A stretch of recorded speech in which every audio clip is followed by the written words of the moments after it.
జై శ్రీరామ్, జై దుర్గామాతే, జై హనుమాన్.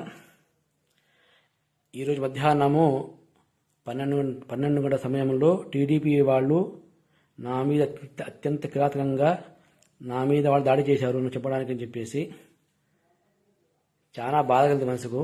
అందుకు ఇవాటి నుంచి నేను నా క్షేత్రాన్ని రక్షించుకోవాలి, మా మతాన్ని రక్షించుకోవాలి, సాంప్రదాయాన్ని కాపాడుకోవాలి ఉద్దేశంతో నేను ఇవాటి నుంచి ఆమరణ నిరాహార దీక్ష ఆరంభిస్తున్నాను.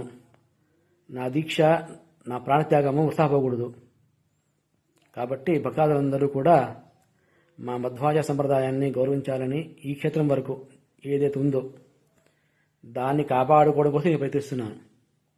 ఎటువంటి పరిస్థితుల్లోనూ ఈ కొండను రాజకీయ నాయకులు ఆక్రమించుకోవడం కానీ, వాళ్ళ కమిటీలు ఏర్పాటు చేసుకోవడం కానీ మాకు ఇష్టం లేదు. కాబట్టి దీనికి నిరసనగా, నా మీద మా మతం మీద జరిగిన దాడికి నిరసనగా నేను ఆమరణ నిరాహార ఆరంభిస్తున్నాను. నన్ను సమర్థించుకోవారు శ్రీ దుర్గాంజనేయ స్వామి దేవస్థానం సింగనమల కొండకొచ్చి సమర్థించగలరు. అలాగే మీకు తోచిన అన్ని గ్రూపులకు ఇది ఫార్వర్డ్ చేయండి. మనసు చాలా బాధ కలిగింది. నాకు షుగర్ ఉంది. అది ఎంత ఈ దీక్ష వల్ల ఎంత తగ్గుతుందో నాకు తెలుసు, ఏమవుతుందో నాకు తెలీదు. కాబట్టి నా ప్రాణ పోయినా పర్లేదు, దీక్ష ఆపను. అలాగే ఇది చూపిస్తున్నాను. ఒకవేళ మా ఇంటి తలుపులు బద్దలు కొట్టే ప్రమాదం వస్తే పెట్రోల్ కూడా సిద్ధంగా ఉంది, లైట్ కూడా సిద్ధంగా ఉంది. దేనికి నేను వెనకాడను. తగ్గే మాటే లేదు. ప్రాణం పోయినా సరే నా మీద జరుగుతున్నటువంటి రాజకీయ దౌర్జన్యాన్ని నేను తీవ్రంగా ఖండిస్తూ ఆమరణ నిరాహార ఆరంభిస్తున్నాను. జై శ్రీరామ్, జై దుర్గామాతే, జై హనుమాన్. ఆదాయం లేదు, మరి ముందు మరి కష్టం, పరిపాలన కూడా చాలా కష్టంగా అనిపిస్తోంది. ఎఫ్ఆర్బిఎం పరిధి కూడా దాటిపోయింది. ఇక అప్పు అనేది ₹1 కూడా రాదు అంటూ ఇక తన నిస్సహాయత, అంటే ఎప్పుడైనా గత 5 సంవత్సరాల్లో జగన్మోహన్ రెడ్డి గారు ఏనాడైనా అన్ని పథకాలు అమలు చేస్తూ, నవరత్నాలన్నీ కూడా అమలు చేస్తూ ఏ ఒక్క రోజైనా ఈ బేద పలుకు పలికారా? సాధారణంగా జరిగేటువంటి ప్రతిదాన్ని కూడా తన పబ్లిసిటీ కోసం తనకు అనుకూలంగా ఒక ఈవెంట్ గా మార్చడం అనేది చంద్రబాబుకి ఫస్ట్ నుంచి ఉన్నటువంటి విద్య, అతనికి అబ్బినటువంటి విద్య అది. అదే విధానంలో ఆ రోజు అట్లా చేసి పాపం 29 మంది ప్రాణాలు గాల్లో కలిసిపోయేట్టు చేశాడు ఈ మహానుభావుడు ఇతని షో కోసం.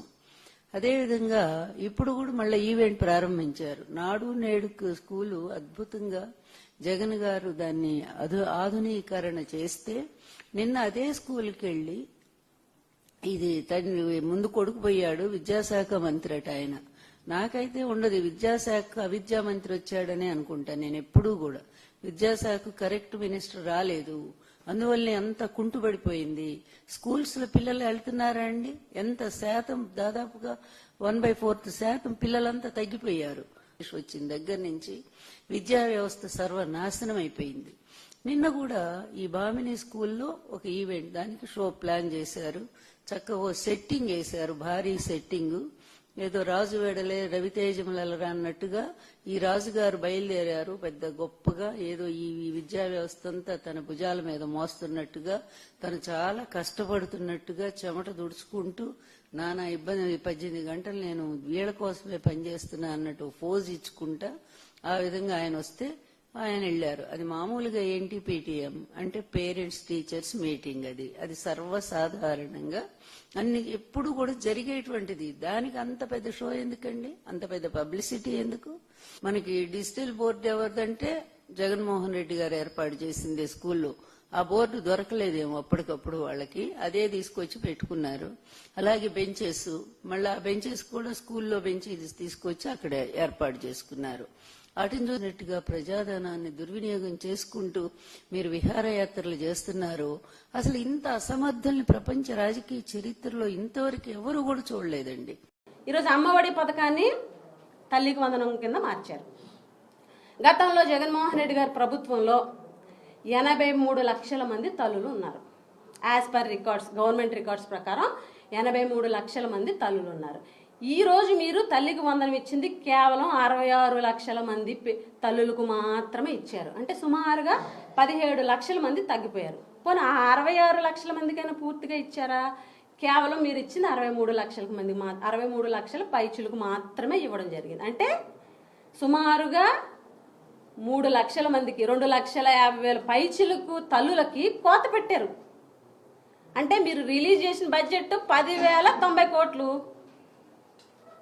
అందులో మీరు ఇచ్చిందంతా 8,002 కోట్లు, 8,200 కోట్లు. అంటే సుమారుగా 1,800 కోట్ల రూపాయలు కోత విధించారు.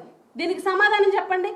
అందరి తల్లులకి ఇస్తామని చెప్పింది ఎలక్షన్కి ముందు మీరే కదా, కానీ ఈరోజు ఎందుకు కోత విధించారని మేము ప్రశ్నిస్తున్నాం. దానికి సమాధానం ఉండదు. అదేవిధంగా ఫీజు రియంబర్స్మెంట్ పథకం 8 క్వార్టర్స్ ఈ డిసెంబర్కి జనవరి 2024 జనవరి నుంచి ఎలక్షన్ దగ్గరికి వచ్చిన దగ్గర నుంచి ఈ డిసెంబర్ వరకు 8 క్వార్టర్స్. ప్రతి క్వార్టర్కి సుమారుగా 700 కోట్లు వేసుకుందాం. అంటే ఎంతండి? 5,600 కోట్లు. 5,600 కోట్లు ఫీజు రియంబర్స్మెంట్లో మీరు చెల్లించింది కేవలం 700 కోట్లు మాత్రమే. అంటే 4,900 కోట్ల రూపాయలు బకాయిలు పెండింగ్. అలాగే వసతి దీవెన 1,100 కోట్లు సంవత్సరానికి, 2 సంవత్సరాలు కలిపి 2,200 కోట్లు, 4,900 కోట్లు, 2,200 కోట్లు కలిపితే 7,100 కోట్లు ఫీజు రియంబర్స్మెంట్ పథకాన్ని పెండింగ్ పెట్టినటువంటి ప్రభుత్వం ఈ కూటమి ప్రభుత్వం. ఈరోజు విద్యార్థులు పాస్ అవుట్ అయ్యి సర్టిఫికెట్స్కి వెళ్తుంటే తల్లిదండ్రులు ఫీజు కడితేనే కానీ సర్టిఫికెట్స్ ఇవ్వమని చెప్తే పాప నానా కష్టాలు పడి అప్పులు చేసి ఫీజులు కట్టి సర్టిఫికెట్స్ తెచ్చుకున్నారు. ఈ మాట వాస్తవం కాదు అడగండి. గతంలో ఫీజు నియంత్రణ మండలి అనేది ఉండేది, కానీ ఈరోజు అది రద్దు చేసి ప్రైవేటు సంస్థలు ఇష్టం వచ్చినట్టు ఫీజులు పెంచుకోండి అని చెప్పేసి ఈరోజు గేట్లు ఎత్తేసినటువంటి ప్రభుత్వం. ఒక ఎంప్లాయీ మన నాతో చెప్పారు, అమ్మ గతంలోని నా కొడుక్కి 50,000 రూపాయలు ఫీజు కట్టాను, ఈరోజు 75,000 రూపాయలు చేశారు సడన్గా అని చెప్పారు. అంటే 50% ఫీజు పెంచేశారు. ఎందుకంటే ఫీజులకు సంబంధించినటువంటి నియంత్రణ కమిటీ అనేది లేదు కాబట్టి. ఈరోజు పిప్పి పీలుస్తున్నారు, రక్తం పీలుస్తున్నారు పేద తల్లిదండ్రుల దగ్గర. మీరు కేవలం గత ప్రభుత్వంలో ఉన్నటువంటి ఏవైతే విధానాలు ఉన్నాయో వాటిని కాపీ పేస్ట్ చేసి పేర్లు మార్చి ఈరోజు అందిస్తున్నారు తప్ప జగన్మోహన్ రెడ్డి గారి ఆలోచన, అంత గొప్ప ఆలోచన మీకు లేదు. ఆ ఇంప్లిమెంటేషన్లో కూడా లోపాలే. ఏదైతే గతంలో ఉన్నటువంటి విధానాలను పక్కన పెట్టడం, ఇది తప్ప చేసింది ఏమీ లేదు, ఒరిగింది ఏమీ లేదు ఈ ప్రభుత్వం అని చెప్పేసి ఈ సందర్భంగా తెలియజేస్తున్నాం. మంత్రి గిరిజన సంక్షేమ శాఖ మంత్రి, women and child welfare minister గారు ముందు రోజు ఒక ప్రెస్ మీట్ పెట్టి పాపం ఆవిడ చాలా ఇదిగా చంద్రబాబు నాయుడు గారు వస్తున్నారు, రేపొద్దున మన ముఖ్యమంత్రి గారు వస్తున్నారు, మన విద్యాశాఖ మార్చులు లోకేష్ గారు వస్తున్నారు, మనం అందరం కలిసి సమిష్టిగా సక్సెస్ చేయాలన్నారు మంత్రి గారు. ఆ మనంలో మీరేరండి మంత్రి గారు, మీరెందుకు లేరు? మీకు ఆహ్వానం లేదా? లేకపోతే వద్దని చెప్పేసి మొహమ్మద్ చెప్పేశారా? లేకపోతే ఏంటి? మీరు ఎప్పుడు మాట్లాడిన గిరిజనులు అంటే అంత చులకన జగన్మోహన్ రెడ్డికి, గిరిజనులు అంటే అంత చులకన మాజీ ముఖ్యమంత్రికి అంటారు కదా. ఏది గిరిజనులు మీ ప్రభుత్వంలో మీ ముఖ్యమంత్రి గారు గిరిజన సంక్షేమ శాఖ మంత్రి గారికి గౌరవం ఇవ్వలేదు. అడుగుతున్నారు పరువు పోద్దని చెప్పి పాపం విజయవాడ వెళ్ళిపోయారు. ఒకసారి మీ స్టాఫ్ని అడగండి.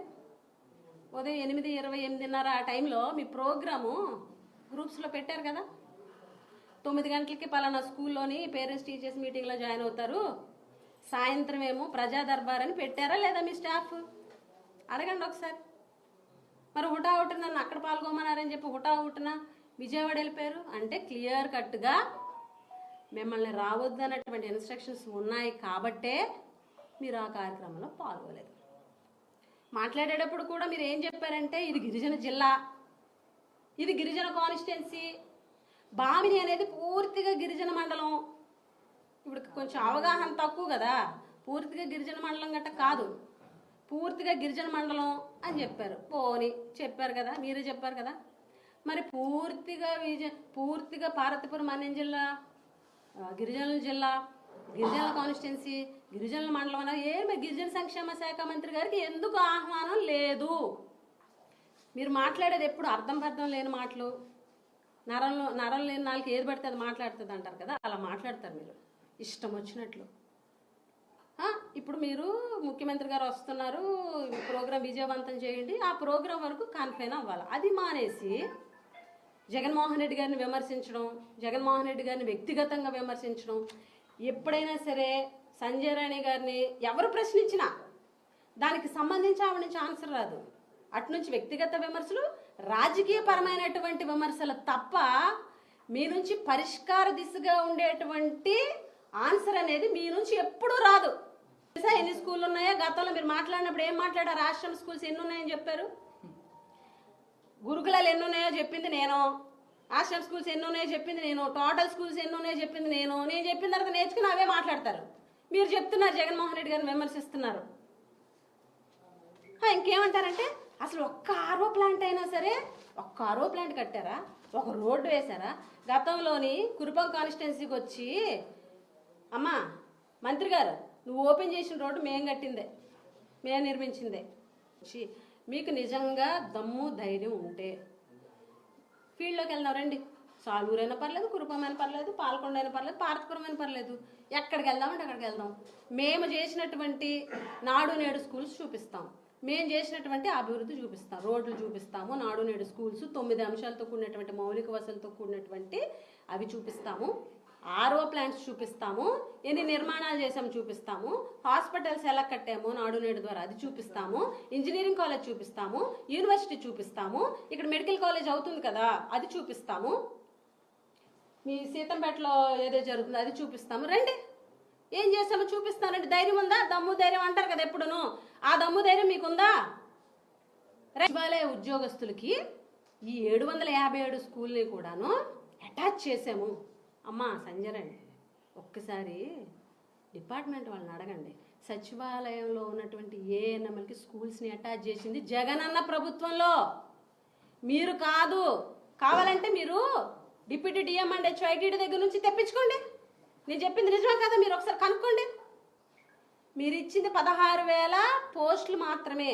మీరు ఎలక్షన్ ముందు మెగా డిఎస్సి అని చెప్పేసి 30,000 50,000 అని చెప్పి 16,000 ఇచ్చారు. ఆ 16,000 కూడా ఎగ్జామ్ అయ్యి పోస్టింగ్ ఇచ్చారు. సంవత్సరం పట్టింది మీకు. మీరు ఏం చేశారు? టీచర్ రిక్రూట్ చేశారంటే 2008 కానీ 98 డిఎస్సీలు మీరు పెట్టేసి అలా వదిలేసి వెళ్ళిపోతే అవన్నీ కూడా జగన్మోహన్ రెడ్డి గారు వాళ్ళందరికీ కూడా పోస్టింగ్స్ ఇచ్చింది. మీరు వదిలేసిన పోస్టింగ్లన్నీ కూడా జగన్మోహన్ రెడ్డి గారి ప్రభుత్వంలో ఇవ్వడం జరిగింది. కాంట్రాక్ట్ జూనియర్ లెక్చరర్స్కి రెగ్యులరైజేషన్ చేశారు. హాస్పిటల్స్లో పనిచేస్తున్నటువంటి చాలా మందికి కాంట్రాక్ట్ ఉద్యోగులందరికీ కూడా రెగ్యులరైజ్ చేశారు. 130,000 పోస్టులు ఇచ్చారు. 60,000 పోస్టులు హాస్పిటల్స్లో ఇవ్వడం జరిగింది. ఇవన్నీ మీకు తెలుసా తెలీదా? డాక్టర్ బాబాసాహెబ్ అంబేద్కర్ గారు ఈ దేశానికి విద్య కావాలన్నాడు. ఈరోజు చాలామంది నిన్నే చూస్తే స్టూడెంట్స్ తోటి పవన్ కళ్యాణ్ గారు, నేను పేర్లు చెప్తున్నాను, చంద్రబాబు నాయుడు గారు, లోకేష్ గారు విద్యార్థులతో మాట్లాడుతూ విద్య అనే ఆయుధం మనిషికి ప్రధానమైంది, దీన్ని మేము ఇస్తున్నామని చెప్పారు. అయితే అదే ఆయుధాన్ని జగన్మోహన్ రెడ్డి గారు ఈ రాష్ట్రంలో తన పరిపాలనా కాలంలో ఏ మోడల్ని అయితే డాక్టర్ బాబాసాహెబ్ అంబేద్కర్ గారు కోరుకున్నారో ఇంగ్లీష్ రూపంలో, ఇంగ్లీష్ మీడియంలో ఈ దేశంలో ఉన్నటువంటి సగటు మానవుడికి అందేటట్టుగా ఆయన ఆశయాల్ని జగన్మోహన్ రెడ్డి గారు ఖచ్చితంగా నిర్వర్తించాడనేది చెప్పడానికి వైఎస్ఆర్ కాంగ్రెస్ పార్టీ గర్వపడుతుంది. మీరు తెలుగుదేశం కానీ కూటమి కానీ ఆయన ఆశయాల్ని మీరు వెనక్కి తీసుకెళ్లారా, ముందుకు తీసుకెళ్లారా? జగన్మోహన్ రెడ్డి గారు ఇచ్చినటువంటి అంబేద్కర్ బాటలో English medium to the poor people, rural people భారతదేశంలో ఆంధ్రప్రదేశ్ భాగం అయినప్పుడు ఆంధ్రప్రదేశ్లో జగన్మోహన్ రెడ్డి గారు తీసుకొస్తే దాన్ని ఎందుకు మీరు మూసేశారు? మీరు అంబేద్కర్ ఆశయాల్ని కొనసాగించే క్రమంలో లేరు అని చెప్పదలుచుకున్నాం. రెండవది, 125 అడుగుల ఎత్తైనటువంటి విగ్రహాన్ని భారతదేశంలో అనేకమైన రాష్ట్రాలు పోటీ పడుతున్నప్పుడు జగన్మోహన్ రెడ్డి గారు స్వరాజ్య మైదానంలో నిర్మిస్తే మీరు నిర్మించలేదు కాబట్టి ఆ విగ్రహం వైపు కూడా తలెత్తి చూడకూడదని చెప్పి ఆ విగ్రహానికి డాక్టర్ బాబాసాహెబ్ అంబేద్కర్ విగ్రహం అని ఉంటే ఆ అక్షరాలను తొలగించి ఆ విగ్రహాన్ని మొత్తం దుర్గంధపూరితంగా చేస్తున్నటువంటి కూటమి ప్రభుత్వం అంబేద్కర్ ఆశయాల్ని కొనసాగిస్తుందా, లేకపోతే విగ్రహాన్ని తలెత్తుకునే రూపంలో పెట్టినటువంటి డాక్టర్ రాజశేఖర రెడ్డి గారి తర్వాత ఆయన వచ్చినటువంటి ఆయన కొడుకు జగన్మోహన్ రెడ్డి గారు ఆయన ఆశయాల్ని ఈరోజు స్వతంత్ర భారతదేశంలో రాజ్యాంగ రూపకర్త మాత్రమే కాదు, ప్రపంచానికి ఒక శిల్పిలాగా పనిచేశాడు అంబేద్కర్ అని చెప్పినటువంటి వైఎస్ఆర్ కాంగ్రెస్ పార్టీ నిర్వర్తించింది ఆయన ఆశయాల్ని చెక్ చేసుకోమని ఈరోజు సభ్య సమాజాన్ని చెప్తున్నాను. సెకండ్, ఈరోజు ఆయన ఒక హెల్త్ పాలసీ తీసుకొచ్చాడు. అంబేద్కర్ గారు చెప్తారు, ఈ దేశానికి రాజ్యాంగంలో ఒక హెల్త్ పాలసీ కావాలి. ఈ health policy doctor Rajasekhara Reddy గారి తర్వాత కొనసాగింపుగా జగన్మోహన్ రెడ్డి గారు తీసుకొచ్చినటువంటి విలేజ్ క్లినిక్లో ఫ్యామిలీ డాక్టర్ కాన్సెప్ట్ని, ప్రతి విలేజ్లో కూడా ఒక ఫ్యామిలీ డాక్టర్ కాన్సెప్ట్, ఉన్నత వర్గాలకు మాత్రమే ఫ్యామిలీ డాక్టర్ ఉండే కాన్సెప్ట్ని పేద వర్గాలకి తీసుకొచ్చినట్టు ఘనత వైఎస్ఆర్ కాంగ్రెస్ పార్టీ. గర్వంగా చెప్పుకుంటున్నాం. రాజశేఖర రెడ్డి గారి తర్వాత జగన్మోహన్ రెడ్డి గారు చేసి చూపించినటువంటి అంబేద్కర్ ఆలోచన విధానం వైఎస్ఆర్ కాంగ్రెస్ పార్టీ తూచా తప్పకుండా పాటించింది. మీరు పాటించారా? మీకు అర్హత ఉందా లేదని మేము చెప్పదలుచుకోలేదు. మీరు వెయ్యండి, అంబేద్కర్ విగ్రహానికి పూలమాల వేయండి, అంబేద్కర్ విగ్రహాన్ని పెట్టండి, సంతోషిస్తాం. కానీ విగ్రహం పెడితే ఓర్చుకోలేనటువంటి ఒక కూటమి ప్రభుత్వం, విగ్రహం పెడితే ఆ విగ్రహాన్ని కాపాడలేనటువంటి, కన్నెత్తి చూడలేనటువంటి ఒక పరిపాలన చేస్తున్న మీకు అర్హత ఎక్కడుంది? ఆయన ఆలోచనని మీరు ఏ విధంగా కొనసాగిస్తారు? వైఎస్ఆర్ కాంగ్రెస్ పార్టీ జగన్మోహన్ రెడ్డి గారు సామాజిక న్యాయాన్ని పాటించే క్రమంలో మా మిత్రులందరూ కూడా చాలా స్పష్టంగా చెప్పారు, సోషల్ జస్టిస్ ఇది అంబేద్కర్ గారి మొట్టమొదటి ప్రిన్సిపల్. కానీ అన్ఫార్చునేట్లీ ఈరోజు అనిహిలేషన్ ఆఫ్ ద క్యాస్ట్, కులం పోవాలి ఈ దేశంలో అని అంబేద్కర్ గారు భావిస్తే, మాలోనే కొంతమంది పెద్దలు కులాన్ని గుర్తు చేస్తూ ఆ కులపోడు ముఖ్యమంత్రి అయితే మా కులపోడు డిప్యూటీ సీఎం అవుతాడు, కాబట్టి కాపులు ముఖ్యమంత్రి కావాలి, దళితులు డిప్యూటీ ముఖ్యమంత్రి కావాలని కోరుకునే కొంతమంది పెద్దలు కూడా కుహాన మేధావులు ఈ దేశంలో బయలుదేరి వాళ్ళు కొత్త సిద్ధాంతాన్ని అంబేద్కర్ కుల నిర్మూలనకి వ్యతిరేకంగా పోరాటం చేస్తే, ఈ కులం ఉంది, ఈ కులం వాళ్ళు ముఖ్యమంత్రి కావాలి, మేము డిప్యూటీ సీఎంలు కావాలి అని కొత్త సిద్ధాంతాలు తీసుకొచ్చే వాళ్ళు కూడా దళితుల్లోనే ఉండటం ఎందుకో బాధాకరంగా అనిపిస్తూ ఉన్నది. ఇది అంబేద్కర్ ఆలోచనలకి తిరోధకాలు ఇవ్వటమే. అంబేద్కర్ వాదులను చెప్పుకునేటువంటి వాళ్ళు అంబేద్కర్ ఆలోచన విధానాన్ని కొనసాగించే క్రమంలో మాత్రమే ముందుకెళ్ళాలి. అది వైఎస్ఆర్ కాంగ్రెస్ పార్టీ. వైఎస్ఆర్ కాంగ్రెస్ పార్టీ జెండాలోనే రాజశేఖర రెడ్డి గారి తర్వాత చూపించినటువంటి ఘనత కలిగినటువంటి జగన్మోహన్ రెడ్డి గారు అంబేద్కర్ ఆలోచనతోటే ఈ సమాజాన్ని, ఈ రాష్ట్రాన్ని పరిపాలించాడు, రాబోయే కాలంలో పరిపాలిస్తాడు. ఆ విధంగా వైఎస్ఆర్ కాంగ్రెస్ పార్టీ అంబేద్కర్ ఆలోచనలో మునిగి తేలుతూ సమాజాన్ని నిర్మించే క్రమంలో అంతరాల్ని తొలగిస్తూ ఆయన కోరుకున్నదే, ఆయన ఆలోచించినదే, ఆయన ఆలోచనని ముందుకు తీసుకెళ్లే క్రమంలో ఏర్పాటు చేసుకున్నటువంటి ఈ సభకి నాకు తెలిసి అధ్యక్ష వహించినటువంటి తమ్ముడు సుధాకర్ బాబు కానీ, ముందుగా ప్రారంభ ఉపన్యాసం చేసినటువంటి అప్పిరెడ్డిలు కానీ, తర్వాత మాట్లాడినటువంటి కనకారావు కానీ, రవి కానీ, మాట్లాడబోయే మిత్రులు కానీ, మన నాగార్జున గారు కానీ, మిగతా వాళ్ళు ఎవరైనా సరే వీళ్ళందరూ కూడా అంబేద్కర్ ఆలోచన ముందుకు తీసుకెళ్లే క్రమంలో వైఎస్ఆర్ కాంగ్రెస్ పార్టీకి ఏ విధంగా ఇంకా మనం ఆలోచనలు ఇవ్వాలి, ఏ విధంగా వైఎస్ఆర్ కాంగ్రెస్ పార్టీ ఇంకా నైపుణ్యంగా పనిచేయాలి, జగన్మోహన్ రెడ్డి గారికి ఉన్నటువంటి ఆలోచన విధానాన్ని మనందరం కూడా రంగరించే విధంగా, అంతేకాని కొంతమంది చెప్తున్నట్టుగా వెనక్కి తీసుకెళ్లే ప్రయత్నాన్ని దయచేసి చేయబాకండి. అంబేద్కర్ గారు చెప్పినటువంటి లాస్ట్ పదాన్ని మీ ముందు ఉంచి నా ఉపన్యాసాన్ని ముగిస్తాను. ఈ రథాన్ని లాగగలిగితే ముందుకు లాగండి, అంతేగాని దయచేసి వెనక్కి మాత్రం నెట్టద్దు. మీరు లాగకపోయినా పర్వాలేదు, అక్కడ ఉంటుంది, అది వెనక్కి తీసుకెళ్ళబాకండి. కాపులు ముఖ్యమంత్రి కావాలి, దళితులు డిప్యూటీ ముఖ్యమంత్రి కావాలి. రాజ్యాధికారం ఎక్కడ? Political power is the master key. This is the slogan wherein doctor Babasaheb Ambedkar has given. ఆ క్రమంలోనే జగన్మోహన్ రెడ్డి గారు ఆలోచన ముందుకు సాగుతూ ఉంది. అవసరమైతే ఎంతమందిని డిప్యూటీ సీఎంలు చేశాడు, అవసరమైతే ఎంతమందిని రాజ్యాధికారంలో తీసుకెళ్లాడు. ఈ క్రమాన్ని మర్చిపోయి మనందరం కూడా వెనక్కి ఆయన ఇచ్చినటువంటి పెట్టినటువంటి చేసినటువంటి రథాన్ని ముందుకు మాత్రమే నెట్టాలి, కానీ వెనక్కి తీసుకెళ్లే కార్యక్రమాన్ని చేయొద్దని నిజమైనటువంటి అంబేద్కర్ వాది జగన్మోహన్ రెడ్డి గారు మాత్రమే ఆంధ్రప్రదేశ్లో. గుర్తుంచుకోండి, నిజమైనటువంటి అంబేద్కర్ ఆలోచన విధానాన్ని ఈ దేశంలో ఎవరు ముందుకు తీసుకెళ్తారో వాళ్ళే అంబేద్కర్ వాది. వాళ్ళు దళితులు కావచ్చు, దళితేతరులు కావచ్చు, అగ్రవర్ణాలు కావచ్చు, అంబేద్కర్ ఒక ఆలోచన విధానాన్ని కొనసాగించే నాయకుడే అంబేద్కర్ వాది అవుతాడు. ఆ క్రమంలో జగన్మోహన్ రెడ్డి గారు ఈ రాష్ట్రంలో ఆయన దళితులు కానప్పుడు కూడా ఆయన ప్రముఖ అంబేద్కర్ వాది అవుతున్నాడని ఆయన ఆలోచనలకి పదును పెట్టే క్రమంలో మనందరం కూడా ఉపయోగపడాలని, ఆ విధంగా ఈ సమాజాన్ని, ఈ ప్రభుత్వాల్ని పేద ప్రజలకి పెరిగి తీసుకొచ్చి పాలసీల ద్వారా అట్టడుగు వర్గాల్ని పైకి తీసుకొచ్చే క్రమంలో ఈ వర్ధంతి జరుపుతున్న సందర్భాన్ని గుర్తు చేసుకోవాలని, డాక్టర్ బాబాసాహెబ్ అంబేద్కర్ ఆలోచన విధానం వర్ధిల్లాలని కోరుతూ తగ్గ మహామనీషి, భారతదేశానికి దశ దిశ అనేది ఒక రూపకర్తగా, భారతదేశం విచ్ఛిన్నం కాకుండా ఇప్పటికీ ప్రజలు గుండె మీద చేసుకుని బ్రతకటానికి ఆస్కారం కల్పించినటువంటి మహనీయుని యొక్క 69వ వర్ధంతిని వైఎస్ఆర్ కాంగ్రెస్ పార్టీ బుధస్కంధాల మీద వేసుకొని ఈరోజు కార్యక్రమాన్ని ఏర్పాటు చేయటం, ఆ మహనీయునికి ఘనమైన నివాళులు అర్పించడం అనేది అదృష్టంగా భావిస్తూ, ఆనాడు అస్పృశ్యత, అంటరానితనం మొలకి ముంతా తాటాకు కట్టి నడిచే పరిస్థితి నుంచి ఈరోజు మాకు హక్కులున్నాయి, మాకు చట్టాలున్నాయి, మాకు రిజర్వేషన్స్ ఉన్నాయి, మేము ధైర్యంగా అన్ని కులాలతో సమానంగా బ్రతకటానికి అవకాశాలున్నాయని చెప్పినట్టుని చెప్పటానికి ఆస్కారం కల్పించినటువంటి మహనీయుని యొక్క వర్ధంతి. ఆయన రూపకల్పినటువంటి రాజ్యాంగ వ్యవస్థ భారతదేశంలో పేద ప్రజల యొక్క గుండె చప్పుడుగా ఉంటే, ఏ ప్రభుత్వం వచ్చినా, ఏ ప్రభుత్వ అధినాయకుడైనా ఆ రాజ్యాంగానికి లోబడి పరిపాలన చేయాల్సిన పరిస్థితులున్నాయి. దానిని ఒక వేదంగా తీసుకొని పరిపాలన చేయాల్సిన పరిస్థితులున్నాయి. ఆ కోణంలోనే ప్రభుత్వాలు పనిచేయాల్సిన పరిస్థితి ఉంటే, ఆంధ్రప్రదేశ్లో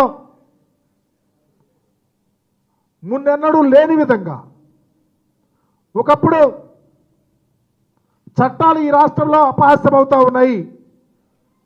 ఈ రాష్ట్ర చరిత్రలో రాజ్యాంగాన్ని అపహాస్యం చేసిన వ్యక్తి ఎవరైనా ఉన్నాడంటే చంద్రబాబు నాయుడే.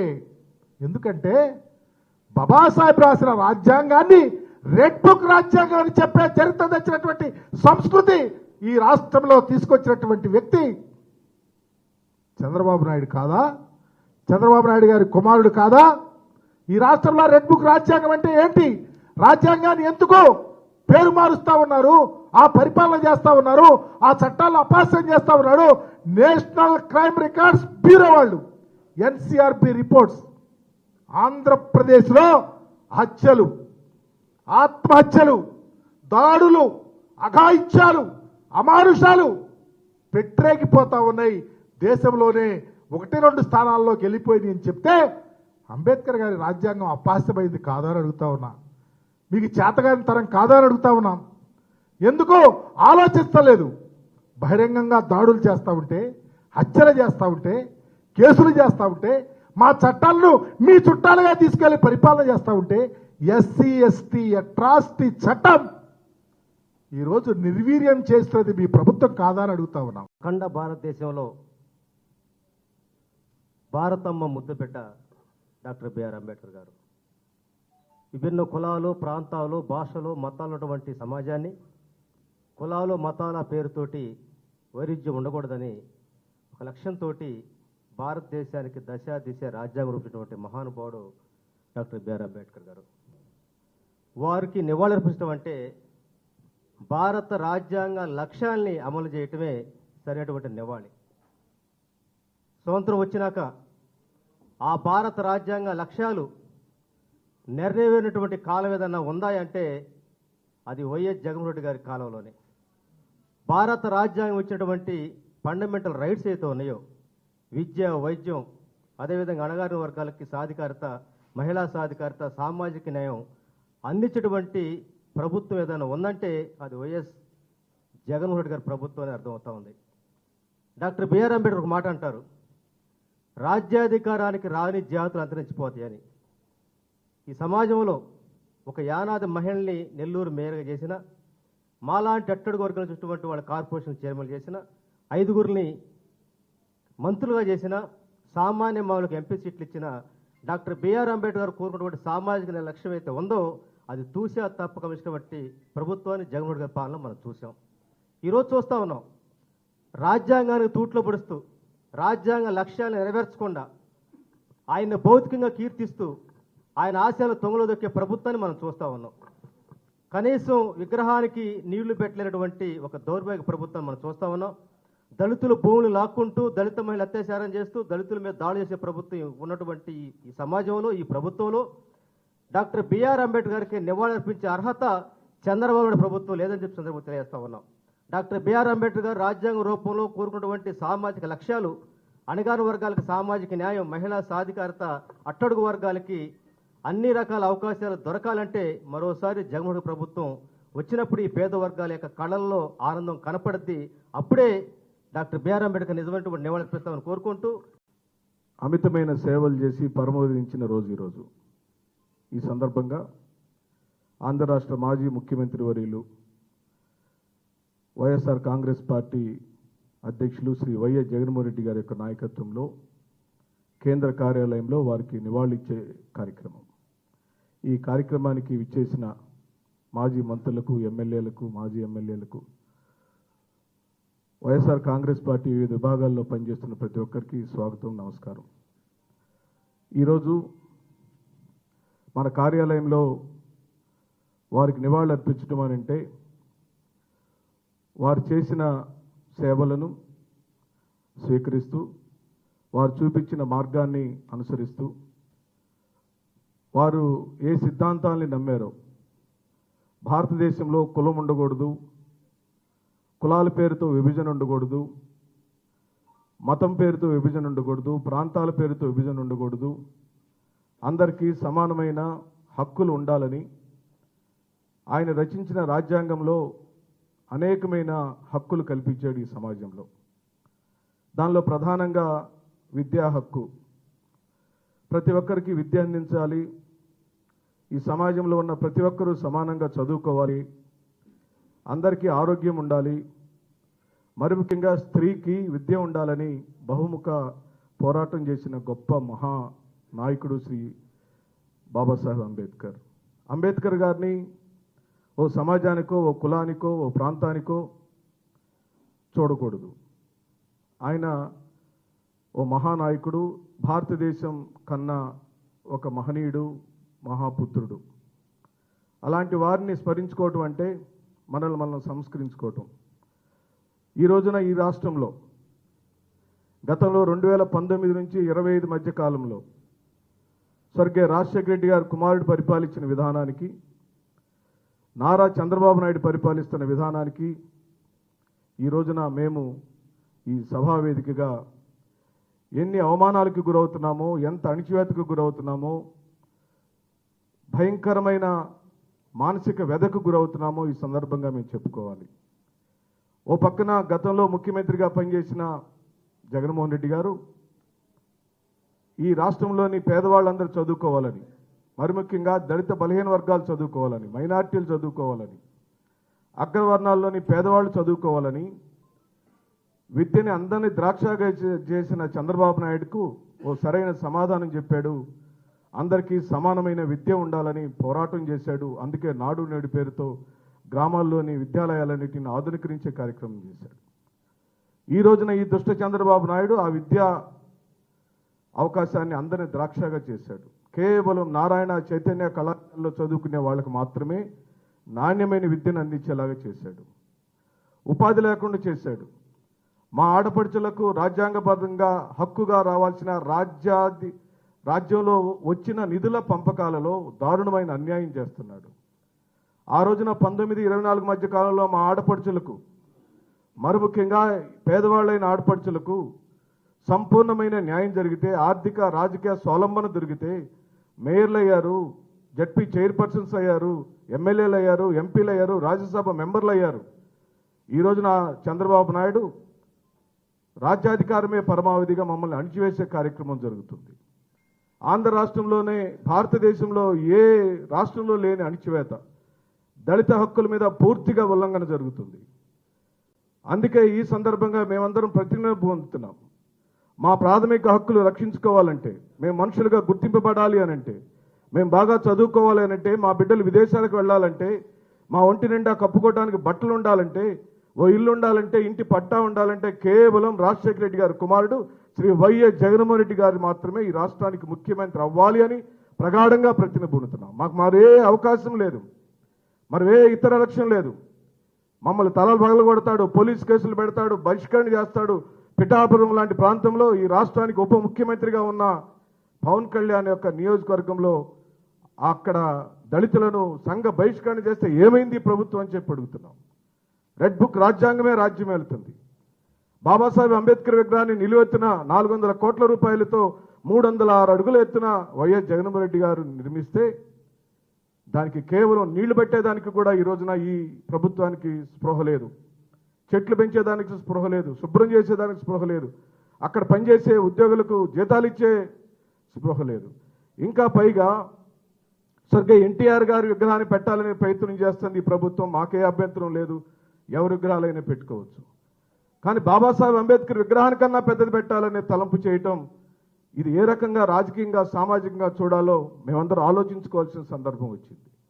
మీరు విగ్రహం పెట్టండి, మాకే అభ్యంతరం లేదు. కానీ ఆ విగ్రహాన్ని మాత్రం మా ప్రభుత్వం వచ్చిన తర్వాత మళ్ళీ రాజశేఖర రెడ్డి గారి కుమారుడు వైఎస్ జగన్మోహన్ రెడ్డి గారు ముఖ్యమంత్రి అయిన తర్వాత ఆయన ఇష్టపడి ప్రేమించి పెళ్లి చేసుకున్న లక్ష్మీ పార్వతి గారితో ఆ విగ్రహాన్ని పునీతలు చేస్తామని చెప్పి సందర్భంగా మేము చెబుతున్నాం.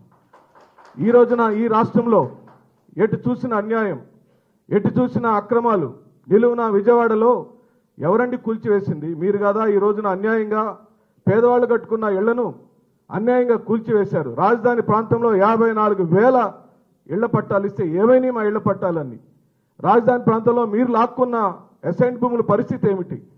నందిగం సురేష్ లాంటి వాడిని జైల్లో ఎందుకు పెట్టారు?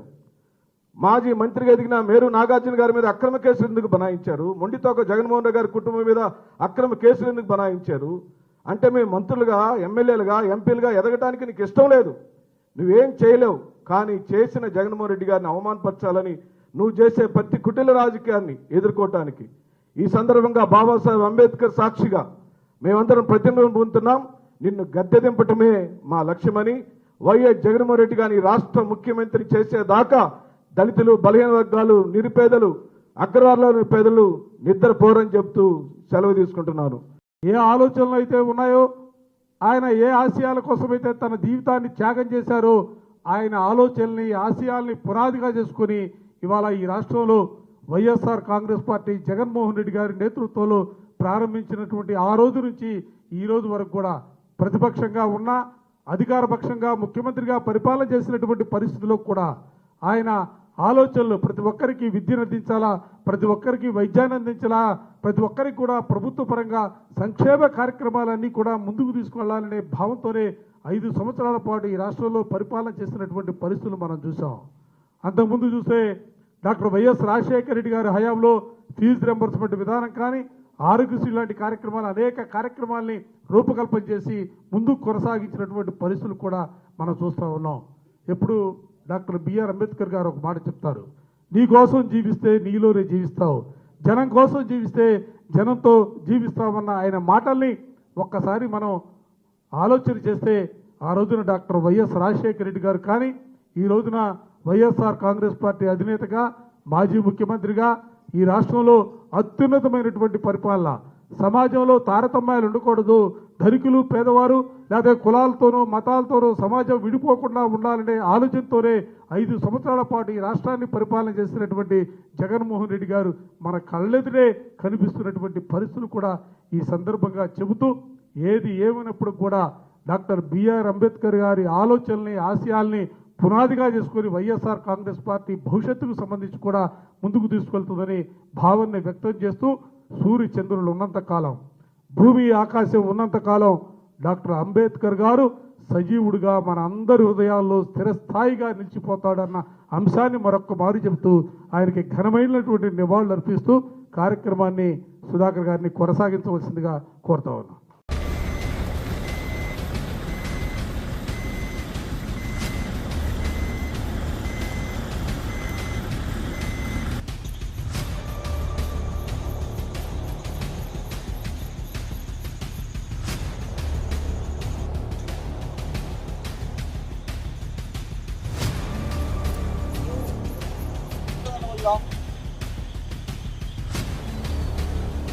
అన్న మునుగు ఒకసారి ఫోన్ చేసి నేను ఇక్కడ ఇద్దరు చూపిస్తాను ఇద్దరు నుంచి వచ్చేది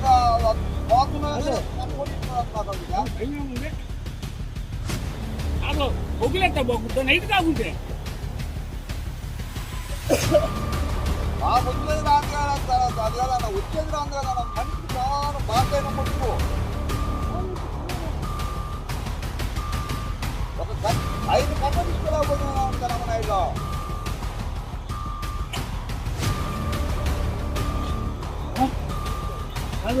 మేము 15 రోజుల నుంచి బడ్జెట్ ఆడుకున్నాం నేను తెలుసా అంతేకాదు భాష కూడా ఫోన్ ఎత్తుకున్నాం అనుకున్నాం ఒక భాష తప్పలేదు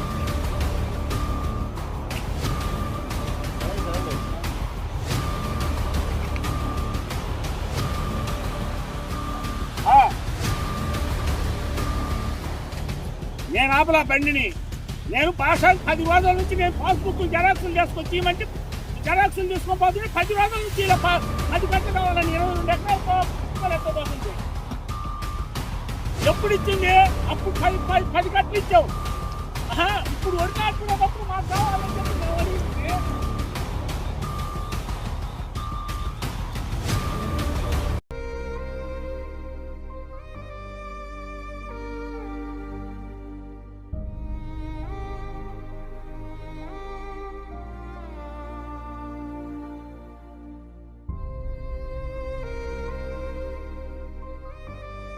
కోల్పోయింది మమ్మల్ని ఏం చేయమంటారు ఇది జరిగి ఒక్క రోజైంది నాయకులు ఎవరు రాలేదు సీఎం గారు రాలేదు ఇంత మట్టిలో మేము ఉంటే మేము 20 ఏళ్ల నుంచి ఉన్న ఇల్లు ఇంత మమకారంగా కట్టించుకున్న ఇల్లు ఎన్ని లక్షలు కోల్పోయాము కొనేటప్పుడు 50 లక్షలు పెట్టి కొనుక్కున్నాం ఈ 50 లక్షలు కట్టుబడి ఖర్చు పెట్టాము ఏమీ లేదు ఎందుకు ఇలాగా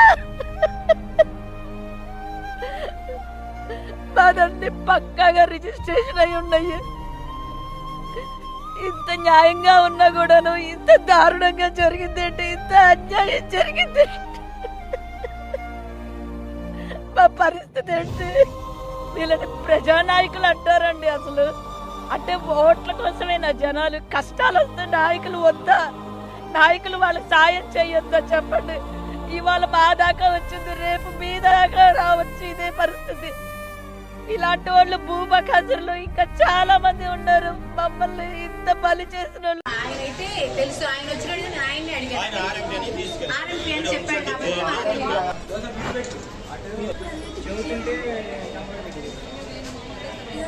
మిమ్మల్ని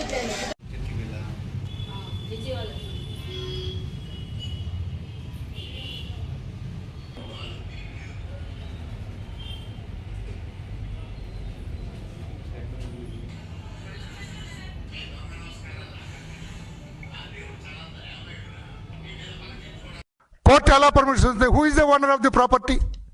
ఆ ఏవిఎస్ అండి ఓనర్. అందుకే కోర్టు కూడా తప్పు చేసిందా అన్న అనుమానం వస్తుంది నాకు. దీని మీద కూడా నేను ఆంధ్రప్రదేశ్ హైకోర్టు చీఫ్ జస్టిస్ గారిని సవినయంగా రిక్వెస్ట్ చేస్తూ ఉన్నా, మీ తరఫు నుంచి కూడా దర్యాప్తు చేయించాలి. How this case such a serious case was taken with Lok Adalat దర్యాప్తు చేయించాలని చెప్పి కూడా హైకోర్టు చీఫ్ జస్టిస్ గారిని నేను కోరుతున్నా. Already there is a rumour floating at Tirupati. ఈ జడ్జి గారికి పైనుంచి ఎవరో జడ్జి ఇంకొక జడ్జి చెప్పారట. నేను అందుకు ఆ జడ్జి ఎవరైనా అట్లా అదంతా పెడుతుంటారు మనం. అందుకలా ఎవ్రీబడి ఈజ్ ఏ హ్యూమన్. మనందరం మనుషులే. జడ్జి అయినా, ఆఫీసర్ అయినా, గవర్నర్ అయినా, రాష్ట్రపతి అయినా, ప్రైమ్ మినిస్టర్ అందరం మనుషులమే కదా.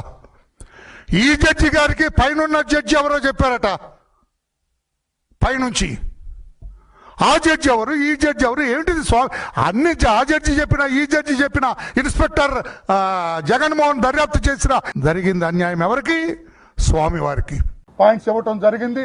వాళ్ళెంత, ఇంకొక విషయం అండి, తమిళనాడులో అట రిజిస్టర్ చేసింది ఆస్తులు, తమిళనాడులో రిజిస్టర్ చేశారట. దీని వెనకెవరో ఒక న్యాయమూర్తి కూడా ఉన్నాడని చెబుతున్నారు. How far it is true I don't know. దీనికి 50 లక్షల రూపాయలు ఎంతో స్టాంపు డ్యూటీ కట్టారట. నేను అడుగుతున్నా ఈ రోజున సిఐడి డీజీని, 50 లక్షల రూపాయలు ఎవరు కట్టారు?